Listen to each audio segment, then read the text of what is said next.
रूस यूक्रेन युद्ध, जो 3 साल से अधिक समय से चला आ रहा है, अंतर्राष्ट्रीय राजनीति का एक जटिल मुद्दा बना हुआ है। हाल ही में अमेरिका के पूर्व राष्ट्रपति डोनाल्ड ट्रंप इस संघर्ष को समाप्त करने के लिए मध्यस्थता करने की कोशिश कर रहे हैं। उनके प्रयासों के परिणाम स्वरूप रूस वार्ता के लिए तैयार हुआ है, लेकिन यूक्रेन इस प्रक्रिया में शामिल नहीं है। सऊदी अरब में वार्ता। 18 फरवरी को सऊदी अरब के रियाद में अमेरिकी और रूसी अधिकारियों के बीच एक बैठक हुई। हालांकि इसमें यूक्रेन या यूरोपीय संघ का कोई प्रतिनिधित्व नहीं था। इस बैठक का आयोजन ट्रंप और रूसी राष्ट्रपति व्लादिमीर पुतिन के बीच फोन पर हुई चर्चा के बाद हुआ।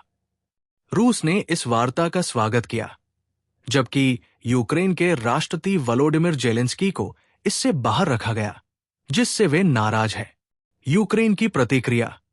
यूक्रेन के राष्ट्रपति जेलेंस्की ने आरोप लगाया कि डोनाल्ड ट्रंप रूस की गलत सूचनाओं पर भरोसा कर रहे हैं। उन्होंने स्पष्ट रूप से कहा कि यूक्रेन अमेरिका और रूस के बीच हुए किसी भी समझौते को स्वीकार नहीं करेगा।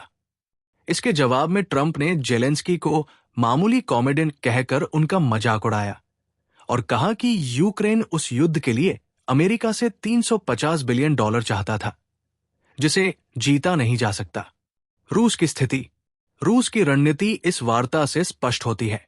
विशेषज्ञों का मानना है कि अमेरिका रूस की इच्छा के अनुरूप यूक्रेन को कमजोर करने की दिशा में कदम उठा रहा है। रूस का दावा है कि वो शांति वार्ता के लिए तैयार है, लेकिन युद्ध जारी रहने के कारण इस दावे पर सवाल खड़े हो रहे हैं। चुनाव पर बहस। डोनाल्ड ट्रंप ने कहा कि यूक्रेन में मार्शल लॉ के कारण चुनाव नहीं हो रहे हैं और जेलेंस्की की स्वीकृति रेटिंग घटकर केवल 4% रह गई है। हालांकि सर्वेक्षण बताते हैं कि जेलेंस्की की स्वीकृति रेटिंग 57% है। जेलेंस्की ने स्पष्ट किया कि युद्धकाल में चुनाव असंभव है और चुनाव तभी होंगे जब मार्शल लॉ समाप्त होगा। विपक्षी नेता भी इस पर सहमति रखते हैं कि युद्ध के दौरान चुनाव कराना व्यावहारिक नहीं है।